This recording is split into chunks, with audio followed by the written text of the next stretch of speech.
110 kilometre चला दी थी, पूरा जीरो ही कर दिया था, निचोड़ दिया था। पर अपना है कि यार थोड़ी सी माइनर सी आवाज़ आ रही है तो यार दिखा लेते हैं तो अच्छा रहेगा। और फिर on road tech pack, accessories, RS है, रोड साइड असिस्टेंस और जीरो डेप्रिशिएशन वगैरह, ये सब कुछ मिला के मेरे तो गुड मॉर्निंग एवरीवन। आज है 16 तारीख फरवरी की और हम आए हैं चेतक का एक यूज़र रिव्यू लेने और इसकी टेस्ट ड्राइव भी देखी हमने जैसे थोड़ी देर पहले। क्या टेस्ट ड्राइव थी, कैसी थी। अब हम ओनर से बात करेंगे। मेनली टेस्ट ड्राइव का तो आपने उसमें देख ही लिया था पहले वीडियो में।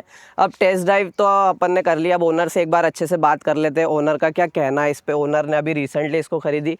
कितना टाइम हो गया इसको अभी लिए हुए? मुझे 23 जनवरी को मैंने ली थी, तो ऑलमोस्ट 20 दिन हो गए। 20 दिन हो गए, मतलब 1 महीना पूरा होने ही वाला है कुछ चंद दिनों में। तो ओनर से बात करते हैं, क्यों उन्होंने ली, कैसे ली, क्या एक्सपीरियंस रहा, कैसी परफॉर्मेंस है, कैसी बैटरी है, क्या स्पीड है, वो सब अपन जानेंगे ओनर से। तो बताइए कि इसके अलावा कौन कौन सी देखी थी। इसके अलावा मैंने ओला की टेस्ट ड्राइव ली थी, ओला देखी थी, एथर भी देखी थी, एथर की भी टेस्ट ड्राइव ली थी। बट फिर जब मैंने फाइनली इसकी टेस्ट ड्राइव ली तो इसमें और उसमें बिल्ड क्वालिटी का बहुत ही मैसिव डिफरेंस था। मतलब उसके चलाने का जो फील था ना, अब इसको चलाएं तो एक लगता है कि हाँ एक दमदार गाड़ी चला रहे, रोड से एकदम चिपक के चल रही तरीके से। अब वो ओला वगैरह चला तो एक तरीके से ऐसा लगता है कि कोई टॉय चला रहे अपन, वो बिल्कुल एकदम हल्की गाड़ी। और उसकी जो हैंडलिंग वगैरह है ना, वो भी इतनी परफेक्ट नहीं है। इसको आप बिल्कुल एक हाथ से पकड़ के भी, 2 उंगली से भी चलाओगे ना, तो आपको लगेगा कि हाँ भाई कुछ चीज़ चल रही है। उसको तो आप हमेशा हाथ लगा के ही रखोगे कि यार इधर उधर डोल के कोई गिर नहीं जाए वही। और फिर रही बात इसके फिर वो लुक एंड फील की, तो वो तो पेट्रोल भी मीट नहीं कर सकता इसको। हाँ वो तो है, डिजाइनिंग में इन सब में, क्योंकि जगह मिल जाती है ना बैटरी और मोटर की वजह से, बहुत सारी जगह मिल जाती है। इसका लुक एंड फील इतना अच्छा है कि रास्ते में चलते चलते कितने लोग पलट पलट के देखते तो देखते हैं, वो खुद चलते गाड़ी में पूछने लग जाते हैं, भैया अच्छी लग रही है, कहाँ से ली, कितनी क्या रेंज देती है, ये वो। कितने लोगों ने मतलब अप्रिशिएट कर दिया। अरे वो तो हम भी पूछेंगे थोड़ी देर से। और बाकी एक बात बताइए कि आपने, जैसे आप काम क्या करते हैं, क्योंकि आपने किस काम के लिए ली, मतलब टूर पे जाते हैं, सिटी में घूमते हैं। मेरा क्या सिटी में रियल एस्टेट का काम है, तो अब मुझे वो बार बार साइट विजिट वगैरह करानी रहती है। इसका मेरा प्लस पॉइंट इतना अच्छा हो गया कि जब भी मैं किसी विजिट पे लेके जाता हूँ तो इंसान घर बाद में देखता है, घर के बारे में बाद में पूछता है, पहले गाड़ी के बारे में पूछता है। क्योंकि गाड़ी यूनिक है ना, यूनिक है। और फिर वो बजाज की है, यूनिक बजाज की है, और इतने मतलब अलग ही चलाते टाइम में अगर अपन भी अच्छे से मेंटेन होके निकलते तो अपने ऊपर ही 4 चांद लग जाते इसको अगर लेके चलते तो वो मेरा प्लस पॉइंट रहता है। और फिर मुझे कोई टेंशन रहता ही नहीं है कि इधर रेंज वेंज का, सिटी में चलते हैं तो और प्रॉपर तरीके से कोई दिक्कत आती नहीं है। अच्छा, तो एक बात बताइए, अगर रेंज की बात अब लेकर आए तो क्या रेंज ली सबसे हाईएस्ट? जैसे 100 किलोमीटर तो मिनिमम मेरे को मिल ही जाती है अभी। कभी कभी मैं अगर बहुत ही तरीके से चलाता हूँ, 20, 30, 40 के ऊपर नहीं ले जाता हूँ, तो आराम से 105, 110 तक मुझे दे दी है इसने रेंज। आराम से 105, 110। और उस 105, 110 तक पहुँचने के लिए कितनी चार्जिंग लगती है? उसमें पूरी 100% करनी पड़ती है अपन को। वैसे मैं 0 तक लेके जाता नहीं, पे एक बार 0 तक लेके गया था, 0 पे आने के बाद भी मुझे 3 किलोमीटर की रेंज दी थी, बाकायदा तरीके से घर पहुंचा दिया था इसने। हाँ, मैं बाईपास होके आया था, पूरे 110 किलोमीटर चला दी थी, पूरा 0 ही कर दिया था, निचोड़ दिया था। 0 के बाद भी इसमें 3 किलोमीटर की रेंज रहती है। अच्छा, बाईपास जो बात हो रही है वो इंदौर के बाईपास की बात हो रही है, और हम एयरपोर्ट पे रहते हैं, मतलब ये हमारे थोड़े से नजदीक ही रहते हैं। तो बाईपास से इंदौर आप कैलकुलेट कर सकते हैं, इंदौर वाले जो हैं। और उसके बाद इसकी चार्जिंग जो 10 आप बोल रहे हैं, तो कितनी, अगर 0 से आपने चार्ज करी? 0 से चार्ज करिए तो ये आपको 5 घंटे में फुल चार्ज मिल जाएगी। सुबह से चलाओ, रात को आओ, घर पे चार्ज पे लगाओ, छोड़ दो, कोई दिक्कत नहीं, सुबह कंप्लीट मिलेगी आपको। सुबह कंप्लीट मिलेगी। और ऐसे सिंगल पूरी 0 करोगे तो 5 घंटे लगेंगे। अगर आपने 30 किलोमीटर, 40 किलोमीटर, 50 किलोमीटर चलाई है तो 2.5-3 घंटे, 2 घंटे में आपको फुल चार्ज हो जाएगी, फुल चार्ज मिल जाएगी। और जैसे इसकी चार्जिंग का क्या सिस्टम बताया कंपनी ने? चार्जिंग का ऐसा कोई ऐसा इशू नहीं है। आप इसका जो चार्जर है वो ये ऑफ बोर्ड चार्जर है, इसमें कोई अर्थिंग की दिक्कत भी नहीं है। ये जो चार्जर है ना, तो जैसे इसका टॉप मॉडल है, तो उसमें जो यूनिट लगी है ये इसके कार के मतलब ये इसके इस गाड़ी के अंदर लगी हुई है। तो उससे क्या है, उसमें अर्थिंग की ज़रूरत होती है। इसका जो ये वाला मॉडल है, इसमें ये जो यूनिट है ये ऑफ बोर्ड है, तो ये बाहर ही लगी हुई है, तो इसमें क्या ऐसा चार्जिंग का इशू, वो अर्थिंग वगैरह का इशू नहीं आता। आप कहीं भी चार्ज कर सकते हो, कैसे भी कर सकते हो। जहाँ पे भी ये 3 पिन का सॉकेट आपको मिलेगा। हाँ, और ये नॉर्मल 3 पिन का, वो 16 एम्पियर भी नहीं है, नॉर्मल 3 पिन का चार्जर। आप कहीं पे भी जा रहे हो, अगर जो भी लोकेशन पे आपको परमिशन देते चार्ज करने की, वहाँ पे जाके चार्ज कर सकते हैं। बिजली तो ऐसा है कि कोई मना करता नहीं है, कहीं भी लगा दो। कितने अपने यहाँ की एक यूनिट कितने, 6-7 रुपए की? 6-7 रुपए, 8 रुपए। 3 यूनिट में फुल चार्ज हो जाती है, 21 रुपए में फुल चार्ज, 100 किलोमीटर। 100 किलोमीटर मतलब बहुत ही कम। कैलकुलेशन में डाल दूंगा, अभी मैं सोच नहीं रहा हूँ इतना, क्योंकि अभी ओनर से बहुत सारे रिव्यू लेना है। और इसका जैसे सस्पेंशन कैसा है? अरे सस्पेंशन की तो बात ही मत करो, मतलब इतना अल्टीमेट कि साइलेंट गाड़ी होने के बाद भी ये इतने स्मूथ तरीके से निकलती है कि आपको पता नहीं चलेगा कि गड्ढे से निकली। दोनों एक ही तरफ साइड में सस्पेंशन है, लीनियर शॉकअप वाला सस्पेंशन है, और पीछे भी एक सिंगल है, और पीछे, और ये यहाँ पे इसकी मोड। तो अगर मैं स्पीड और परफॉर्मेंस, एक प्लस पॉइंट और बताता हूँ, मैंने टीवीएस और ओला पे इसलिए नहीं गया क्योंकि मुझे बजट में लेनी थी, 1:20 के अंदर अंदर लेनी थी, मुझे देर तक नहीं जाना था। तो टीवीएस और ओला में ऐसा था, उसमें जो मोटर थी वो टायर में थी, हब मोटर। जहाँ तक मैंने पढ़ा था कि जो हब मोटर है वो उसमें टायर में रहती है, तो वो अपने इंडियन रोड कंडीशन के हिसाब से सूटेबल नहीं है, क्योंकि अपने यहाँ क्या गड्ढे वगैरह, आपको पता ही है रोड की क्या हालत है। तो जितना वो गड्ढों में जाएगी तो फिर वो मोटर पे इम्पैक्ट ज़्यादा पड़ता है, तो फिर वो बल आता है और वो जल्दी ख़राब होती है, और फिर उसमें पंचर बनाने में भी सबसे बड़ा इशू आता है। तो और उसका पंचर वगैरह भी महंगा बनता है। ये इसको लेने का मेन रीज़न फिर मेरा ये भी था कि अपने इंडियन कंडीशन के हिसाब से ये जो PMSA मोटर बोलते हैं इसको, permanent magnet synchronize motor, PMSM motor बोलते हैं इसको। अच्छा। तो ये क्या साइड माउंटेड रहती है, तो इसमें कभी भी आपको गड्ढे में इशू आएगा ही नहीं, ना गड्ढे में इशू आएगा, ना आपको पानी में इशू आएगा। वो क्या रहता है, टायर में ही रहती है ना, तो उसमें जैसे बारिश के टाइम में जंग लगना और गैपिंग वगैरह अगर कुछ आती है तो वो मोटर पे इम्पैक्ट जल्दी आता है। इसमें कोई इशू नहीं, आप कितने भी पानी में डुबा लो, कितने ही गड्ढे में कूदा लो, आपको 1% का इशू नहीं आएगा। और सस्पेंशन भी बहुत अच्छे हैं, तो ज्यादा पता भी नहीं चलता कितने गड्ढे कूदे। और कोई पीछे बैठता है तो उसको भी अलग फील आता है। अभी मैं बैठा ना, अभी राइड ली थी पीछे, बहुत अच्छा था इसका। मतलब 2 लोगों के लिए भी इतना कंफर्टेबल और इतना बढ़िया है कि 1% की दिक्कत नहीं है। और अगर समतल रोड की बात करें, सीधे रोड की बात करें, तो क्या स्पीड है? सीधे रोड की बात करें तो जैसे 20-30 कब चलेगी पता नहीं चलेगा, 40 पे कंफर्टेबल रहेगी, 60 के बाद आपके आंसू निकलने लग जाएंगे हवा में, और 70 फिर टॉप जाती है। और इसका एक फीचर भी था, मैंने नोटिस करा था जब मैंने टेक पैक लगाया था, तो जब मैं इसको 70 तक फुल खींच के ले गया था, मैं भी स्पीड टेस्ट कर रहा था, 70 तक मैं फुल स्पीड पे ले गया, और फुल स्पीड पे जाके मैंने एकदम से स्पीड छोड़ दी थी कि तो उसमें क्या एकदम से इसने हैजार्ड चालू कर दिया ऑन, कि हाँ एकदम से गाड़ी रुकी है, तो पीछे वाले को सिग्नल देने के लिए हैजार्ड ऑन कर देती है अगर आप एकदम फुल स्पीड में जाके एकदम से छोड़ रहे हो। और दूसरा एक फीचर तो मैं बताने ही भूल गया, रीजन का। वो इतना प्यारा फीचर है कि वो आपने यूज़ करना चालू कर दिया, फिर आप पेट्रोल पे तो दूर गए अपना क्या होता है, जैसे अपन चला रहे हैं, ओला में क्या है, रीजन के लिए आपको एक्सीलेटर को रिवर्स घुमाना पड़ेगा। इसमें कोई दिक्कत नहीं, आप एक हाथ से चलाओ पूरी गाड़ी में, तो एक हाथ मेरा फ्री रहता है, फ़ोन चलाता हूँ बात करने के लिए, और इसमें क्या है एक हाथ से ही मतलब इसको चलाता हूँ। इसमें इतना प्यारा फीचर है कि आप कितनी भी स्पीड पे हो, तो ये ना आपने जैसे अपन पेट्रोल गाड़ी चलाते हैं, पेट्रोल गाड़ी अपन ने चलाई, अपन थोड़ी स्पीड देते हैं, कोई आ गया सामने, गड्ढा आ गया, अपन को मालूम है गड्ढा आ गया, ब्रेकर आता है, गड्ढे ब्रेकर से ही बढ़ा अपना रोड, और वो लोग आ गए, वो तो अलग बात है। तो अपन ने स्पीड दी, अब फिर उसको कम करनी पड़ गई, फिर स्पीड दी, फिर ब्रेक लगा के कम करनी पड़ गई। हाँ वही तो, अपन को ना बार बार ब्रेक लगाने की जरूरत पड़ेगी, ब्रेक भी घिसेंगे। इसमें मैं ब्रेक ही नहीं लगाता हूँ, मतलब ब्रेक तब लगाता हूँ जब बहुत माइनर सिचुएशन, अपन 20-30 की स्पीड में मेरे को ब्रेक लगाने की जरूरत पड़ती है कि ट्रैफिक में कोई सामने से आ गया। ऐसे लंबे रोड पे तो मैंने कभी ब्रेक लगाया ही नहीं है। जैसे इंजन ब्रेकिंग होती है हाँ, ये इंजन ब्रेकिंग है, मतलब आप कुछ भी मत करो, आपको एक्सीलेटर आगे भी नहीं करना, पीछे भी नहीं करना, आपने चला ही, बस आप उसको छोड़ दो, वो ऑटोमेटिक ही स्पीड कम करती रहेगी। आपको दूर से ब्रेकर दिख गया, हाँ ठीक है, चला ही मैंने और स्पीड छोड़ दी, तो वो एक तो आपकी ब्रेकिंग का काम भी करेगा, प्लस आपकी ब्रेकिंग का काम कर रहा है, आपकी रेंज भी बढ़ा रहा है। वो जो पावर जनरेट कर रहा है ना रीजन करके, वो आपकी बैटरी में डाल रहा है, तो आपकी रेंज भी बढ़ रही है और आपका स्पीड भी कम हो रही है। तीसरा, आपका ब्रेक भी नहीं घिस रहा। ये सबसे बड़ा प्लस पॉइंट लगा मेरे को इसको, मतलब इतना मजा आता है, मैं टेंशन ही नहीं, मैं तो एक हाथ से चलाता हूँ इसको, बाकायदा तरीके से चला ही मैंने, स्पीड छोड़ दी, ऑटोमेटिक ब्रेकर आया, ब्रेकर तक आते आते आराम से स्पीड स्लो हो जाती है, रुक जाती है, और फिर उसको बढ़ा दो अपन, कोई दिक्कत ही नहीं। अच्छा, आपने एक पॉइंट बोला था टेक पैक का आपने कुछ नाम लिया था, वो क्या है? वो टेक पैक ऐसा है, 3,000 रुपये का आता है, 15 साल की उसकी वैलिडिटी, मतलब लाइफ टाइम ही समझ लो, 15 साल में तो गाड़ियाँ ख़त्म हो जाती है।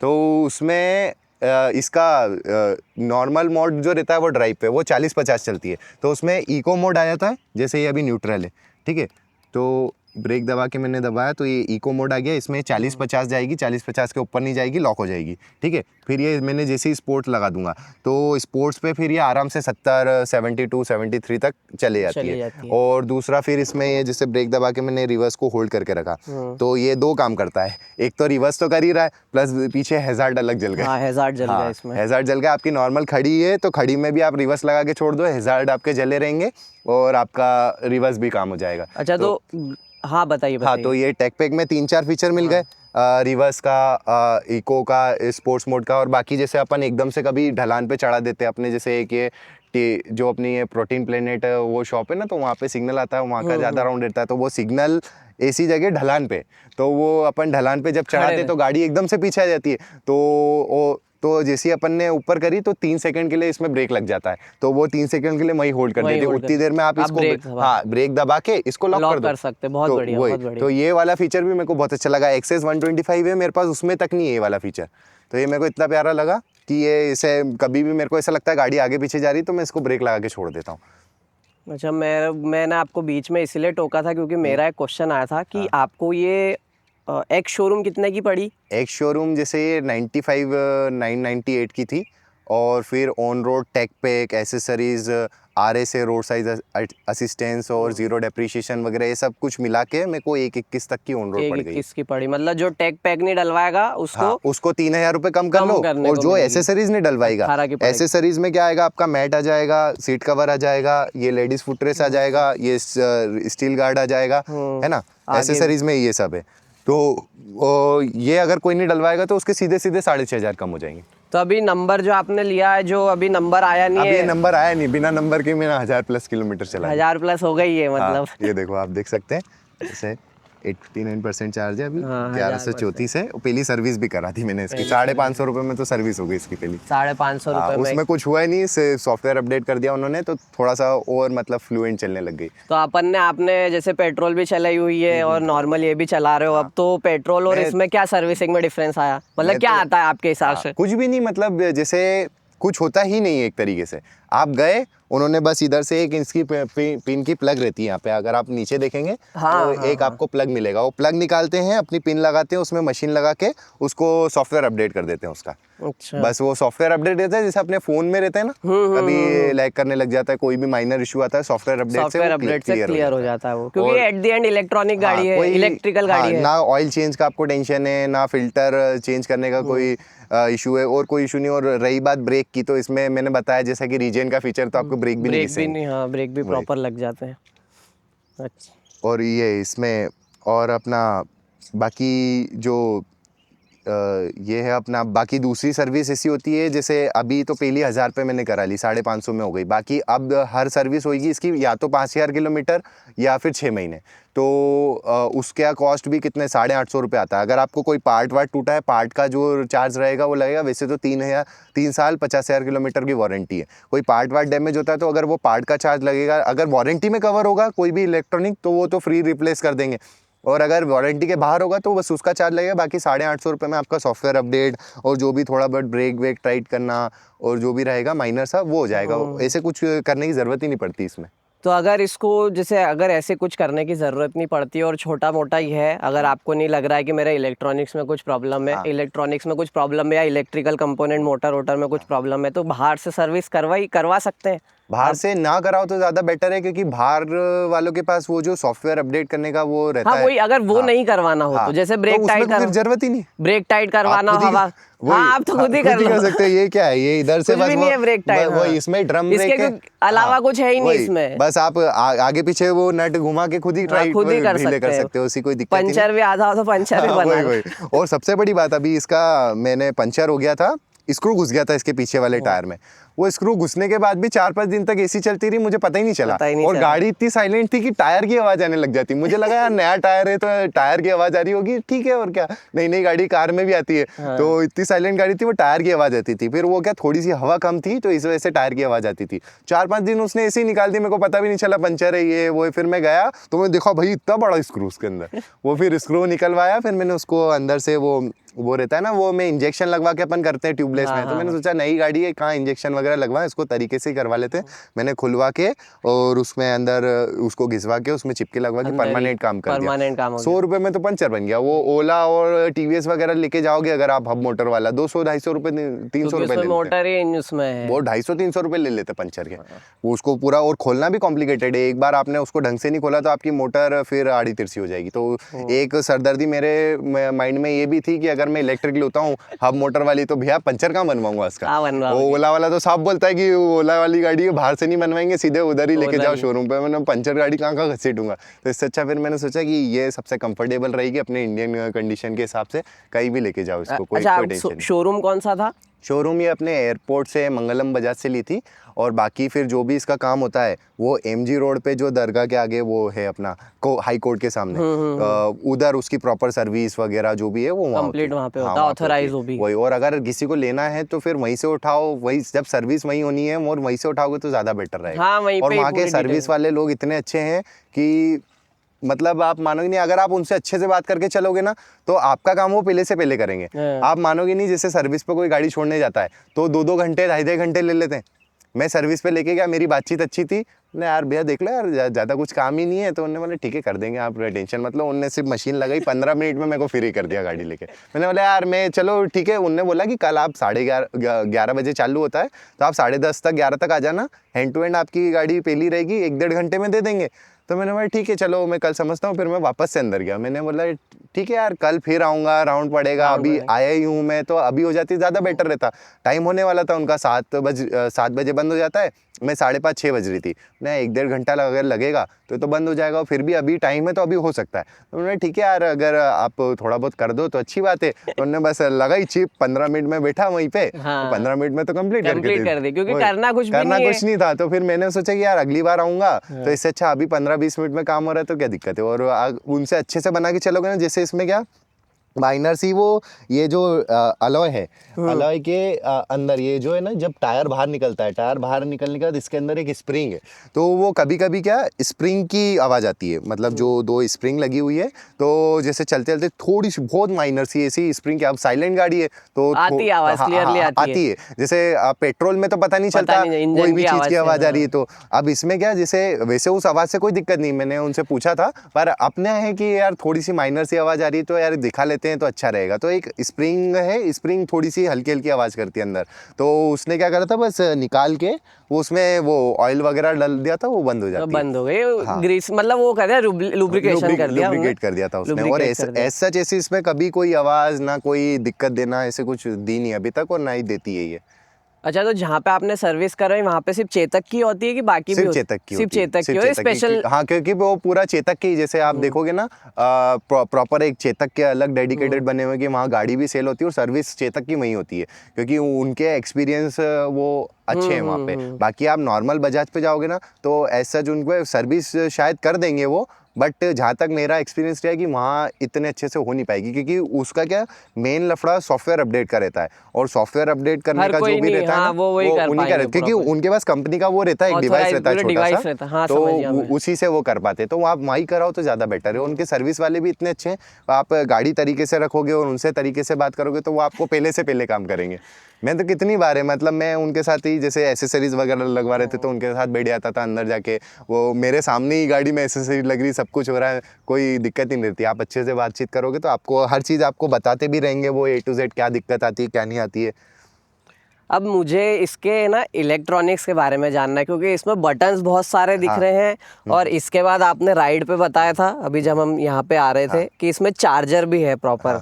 तो आप थोड़ा सा उसके बारे में जरा सा बस एक इंट्रोडक्शन की जो हमारे व्यूअर्स जो कुछ देखे तो उनको एक आइडिया मिल जाए। इसमें क्या है, जैसे अभी आपका अगर ये तो मेन स्टैंड पे लगा रखी है मैंने, अगर आप साइड स्टैंड लगाओगे तो ये ना ऑटोमेटिक न्यूट्रल पे आ जाएगी, ना तो ये आगे बढ़ेगी नहीं ये ड्राइव मोड पे जाएगी। आपने साइड स्टैंड हटाया, साइड स्टैंड का भी लुक इसका बहुत ही अच्छा है ओला से, तो वो भी अच्छा लगता है उसको ऊपर नीचे करने में तो वो साइड स्टैंड आपने हटाया, फिर आपको बस क्या करना है, आप दोनों में से कोई सा भी एक ब्रेक दबा लो, कोई सा भी एक ब्रेक दबा के आप डी पे डालोगे तो ये ड्राइव मोड पे ऑटोमेटिक इको पे चलेगी, ठीक है। अगर आपको फिर इसी में चलते चलते भी अगर आपको स्पोर्ट मोड पे डालना है तो आपको कोई ब्रेक दबाने की ज़रूरत नहीं, आप डायरेक्ट स्पोर्ट्स मोड लगा सकते हो, ठीक है।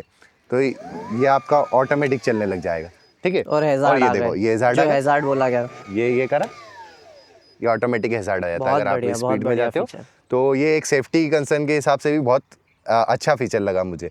और फिर इसके बाद अगर आप चलते चलते आपको स्पोर्ट्स से इको पे जाना है तो आपको पहले रेस छोड़नी पड़ेगी, फिर ये इको पे आएगा, ठीक है। इको पे आ गया, अब आपको रिवर्स पे जाना है तो आप कोई सा भी ब्रेक दबा लो, ब्रेक दबा के आपको रिवर्स को 2 सेकंड तक होल्ड करना है, 2 सेकंड तक होल्ड करने के बाद ये ऑटोमेटिक रिवर्स में आ जाएगी, और रिवर्स में ये 3 की स्पीड में चलती है। और आप मानोगे नहीं, रिवर्स में इतनी पावर है इसके अंदर कि अगर मैं इधर पीछे चढ़ाने लग जाऊंगा तो आराम से चढ़ेगी पीछे, मतलब हिल पे भी चढ़ जाएगी। लेकिन जैसा आपने बताया रिवर्स टेक पैक में ही मिलेगा। हाँ, टेक पैक में मिलेगा, लेकिन बटन रहता है यहाँ पे। बटन रहता है इसमें, एक्टिवेट वो टेक पैक के बाद होता है, सॉफ्टवेयर आपको तो हाँ आपको परचेस करना पड़ता है, आप परचेस करोगे, परचेस करने के बाद एक्टिवेट कर देंगे, वो सॉफ्टवेयर की चिप लगा के इसमें एक्टिवेट कर देंगे। और तो बटन खाली बस वहाँ पे रहेगा। हाँ बटन रहेगा, तो मतलब अलग से चार्ज है उससे तो अच्छा मिलके जो पहले ही दे देते हैं, पहले ही दे दो तो वो ज्यादा बेटर है। दूसरा फिर ये ब्लूटूथ से कनेक्ट होता है, तो ये वाला बटन इसका है, वैसे मुझे इतना काम आता नहीं है, फिर भी है तो अच्छी बात है। तो जैसे गाने प्ले पॉज करना, कॉल उठाना, वही कॉल उठाना वगैरह पिक करना, ये ब्लूटूथ का बटन है, यहाँ से हो जाता है। और इसका मेरे को हाई बीम इतना प्यारा लगता है कि मतलब वो एक्सेस में तो क्या बटन बंद चालू करते रहो उसको, वो तो अलग ही बेकार लगता है उसको। इसका एक तो नाइट में अगर आप देखोगे इसका हेडलाइट का थ्रो इतना प्यारा है, इतना प्रॉपर तरीके से स्प्रेड होता है, बिल्कुल इक्वली, मतलब लगता है कि आप कोई तरीके से लेके जा रहे हो। और फिर दूसरा इसका हेडलाइट का थ्रो भी अच्छा है, इसका DRL जो है, DRL भी इतना प्यारा लगता है, इससे भी इसका लुक बहुत अच्छा आता है। और फिर इसका जब आप हाई बीम ऑन कर दोगे तो हाई बीम का थ्रो भी इतना अच्छा है कि दूर तक आपको मज़ा आता है कि हाँ आप स्पीड में भी लेके जा सकते हो, आपकी विजिबिलिटी बहुत अच्छी रहती है।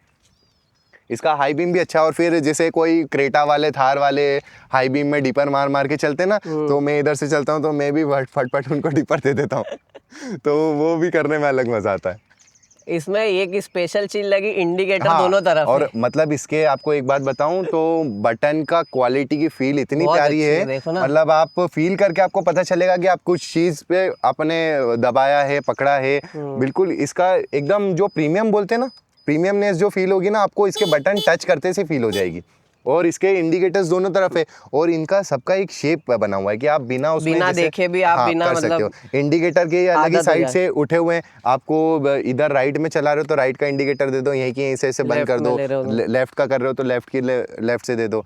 ऐसा वो ओला का तो फिट एंड फिनिश देख के हाथ लगा के ऐसा लगता था कि पता नहीं क्या है ये वो। किसकी टेस्ट ड्राइव ली आपने? मैंने ओला की ली थी, TVS की ली थी, अपनी iQube की, और एथर की ली थी। एथर फिर भी ठीक ठाक है, पर उसमें भी इतना मजा नहीं, वो बच्चे जैसी लगती थी, थोड़ा सा छोटा है साइज वगैरह, वही वो ऐसा लगता था कि यार को टॉय जैसा ही चला। और ये कौन सा मॉडल है? ये है 2903, ये बेस मॉडल है, बेस मॉडल है। अगर आपको बिल्कुल टेंशन फ्री लेना है और आपको क्योंकि कॉस्ट रेंज वगैरह वो रेंज वगैरह में कोई इतना अंतर नहीं है, अगर आपको वो टच स्क्रीन की मैं अगर मानो तो इतनी ज़रूरत पड़ती नहीं, अगर आपको लेना है तो base model he value for money है, इसमें कभी दिक्कत आएगी नहीं आपको, चाबी लगाओ चलाओ। और चार्जर सब में मिलता है? हाँ चार्जर इधर आपको मिलेगा, और इधर क्या दोनों पॉकेट है, तो मैं क्या एक पॉकेट में इधर फ़ोन रख के चलता हूँ हमेशा, और इधर एक कपड़ा वगैरह रख लेता हूँ, बॉटल रख लेता हूँ। तो ये ग्लव बॉक्स भी बहुत, हाँ ये ग्लव बॉक्स भी क्या बहुत अच्छा है एक्सेस करने में, अपन चलते में रख लो और कितने ही आप उचका लो, कुछ भी कर लो। ओला में तो क्या एक बार मैंने रखा था, फ़ोन ही बाहर आ गया था, उसका शेप ऐसा था। इसमें क्या आप कितना भी उचका लो, कुछ भी कर लो, आपका फ़ोन नहीं गिरेगा। अच्छा, मैंने एक्सेस तक में गाड़ी में रखा था, एक्सेस तक में मैंने स्पीड में निकाली, उछली गाड़ी, फ़ोन ही बाहर आ गया। इसमें कितनी बार हो गया फ़ोन ही बाहर नहीं आया, इसका पता नहीं वो राउंड शेप में और डीप में ऐसा बना रखा है कि वो आता ही नहीं बाहर। और इसके फिर फुटपैक्स की क्वालिटी एक नंबर है, और इसका जो लेडीज़ फुट रेस्ट है, इसमें ये सिंगल नहीं है, इसमें तीन वो चीज़ें लगी हुई है। ये जो ऊपर की मैट है, हाँ ये ऊपर की मैट अलग है है ना, और ये जो साइड का ये है ये अलग है, और ये जो बाहर लगा ये अलग है। मतलब ये फुट पेड होने के बाद भी इतना प्यारा डिजाइन है इसका, ये अलग ही लगता है कि यार रॉकेट में कुछ लगा हुआ है। और यहाँ पे भी स्टिकर लगा हाँ हुआ ये है, स्टिकर लगा हुआ है चेतक का। बहुत बढ़िया फिटेड फिनिश। और इसके अलॉय इतना प्यारा लुक है इसका, अगर आप देखोगे तो अलग ही दूर से लगता है कि यहाँ कुछ चीज़ है। ब्लैक एंड वाइट का कॉम्बिनेशन, ये अलॉय का लुक एंड फील भी अच्छा है उसका, इससे लुक अलग ही आता है इसका अलॉय से। तो अब मुझे लगता है कि बहुत लंबी बातचीत हो गई है, और हम आखिरी तो एक ही क्वेश्चन पूछना चाहते हैं कि क्या आपको इसमें सबसे बुरा लगता है कि यार अगर ये और होता तो बहुत अच्छा होता? टेक पैक की तो एक बात करी, बाकी एक फाइनल सवाल कि ये होता तो बहुत अच्छा होता। वैसे मुझे कोई कमी तो लगी नहीं इसमें, कमी गिनवाने भी जाएंगे तो क्या ही गिनवाएंगे, क्योंकि चीज़ें इतनी अच्छी है चीज़ें इतनी अच्छी कि वो एक दो कमी उसके सामने कुछ लगती नहीं। और वैसे तो अगर मैं ढूंढने भी जाऊंगा ना तो मुझे कोई कमी लगती नहीं इसके अंदर। अगर मैं कमी बोलूंगा तो ज़्यादा से ज़्यादा ये बोल सकता हूँ कि यार रेंज थोड़ी सी और ज़्यादा मिल जाए। वो तो आगे जैसे जैसे टेक्नोलॉजी अपडेट होती जाएगी, अभी जैसे इसका नया मॉडल आया तो उसमें जैसे ये 100 चलती है पूरी आइडियल रेंज में, 100 चलती है अपने कंडीशन के हिसाब से, तो आप कैसे भी चलाओ 190 आपकी चली जाएगी। अभी इसका जो नया मॉडल है वो 120 तक क्लेम कर देता है नॉर्मल डेली यूसेज में, 120 तक चल जाएगी। ऐसे आगे आगे अपडेट होगी तो 140 150 रेंज आना कोई बड़ी बात नहीं। तो अगर माइनस पॉइंट नहीं है वैसे, वो अगर गिनवाना चाहे तो आप ये बोल सकते हैं कि यार रेंज थोड़ी सी और मुझे ज़्यादा मिल जाती तो अच्छा रहता। और एक चीज़ और बताना चाहूँगा, ये 100 किलोमीटर की रेंज है। एक सिटिंग में, सिंगल सिटिंग में 100 किलोमीटर बहुत कम लोग चला पाते हैं। नहीं, या तो टूर पे जा रहे हो, टूर पे जा रहे हैं तो ठीक है, नहीं तो सिटी अगर आप टूर पे भी जा रहे हो, जैसे मैंने बताया मैं बाईपास हो गया 100 किलोमीटर मैंने सिंगल चार्ज में लगाती है, हालत खराब हो जाती है इंसान की 100 किलोमीटर सिंगल चलाने में, हाथ वगैरह दर्द करने लगा। वो कोई सी भी गाड़ी हो, हालांकि ये इतनी कंफर्टेबल है इसमें इतना पता नहीं चलता।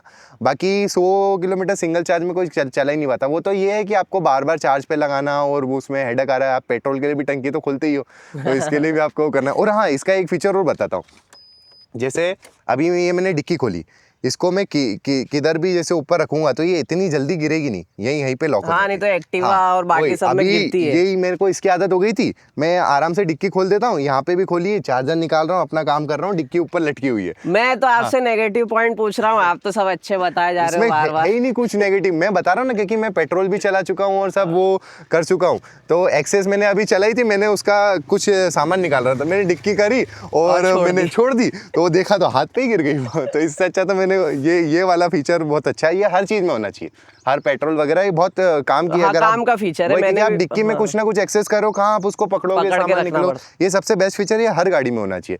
और रही बात माइनस पॉइंट की, तो ऐसा कुछ है नहीं। अगर आप बोले तो रेंज का बोल सकते हो कि आप रेंज थोड़ी सी ज्यादा हो जाए। जैसे मुझे एक माइनस पॉइंट लगा कि इसकी जो टॉप स्पीड है ना 70 तक जाती है, 70 तक कम है। अगर आप कभी हाईवे पे हो तो आप 70 पे ही, क्योंकि 70 एक नॉर्मल स्पीड होती है, नॉर्मल स्पीड है। लेकिन जैसे अगर दूसरी पेट्रोल की बात करें, एक्टिवा की बात करें, उनकी स्पीड, टॉप स्पीड 80-85 जाती है। जो मेरी लीवो है उसकी 90 तक जाती है, 89 गई हुई है, मैंने टॉप स्पीड टेस्ट करा हुआ है। वो 89 भी एवरेज है, बाकी जीपीएस से ही करा था वो भी।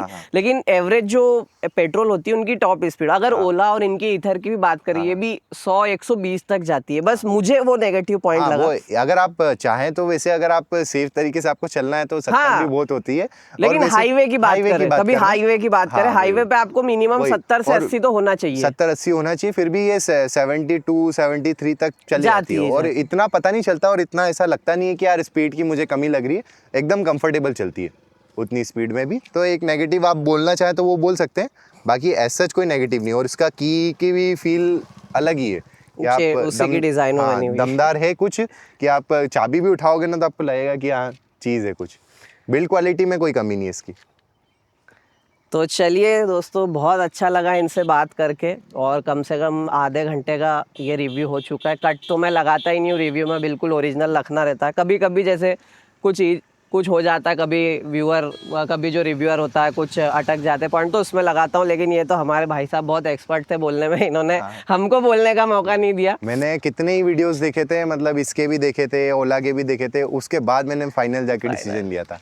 तो सब इनके test पास drive बोलने को बहुत कुछ था, हमारे पास बोलने को बहुत कुछ नहीं था, क्योंकि हमने पहली बार, मतलब आप मानोगे नहीं, मैंने कभी इलेक्ट्रिकल चला ही नहीं। जो आपने अभी थोड़ी देर पहले या जब भी वीडियो वो वाली डलेगी, वो पहले शूट हुई, वो आप वीडियो देखोगे तब आपको पता चलेगा कि मैं भी पहली बार ही चला रहा हूँ, मुझे भी पूछ पूछ के चलानी पड़ी थी। तो ऐसा सीन रहता है।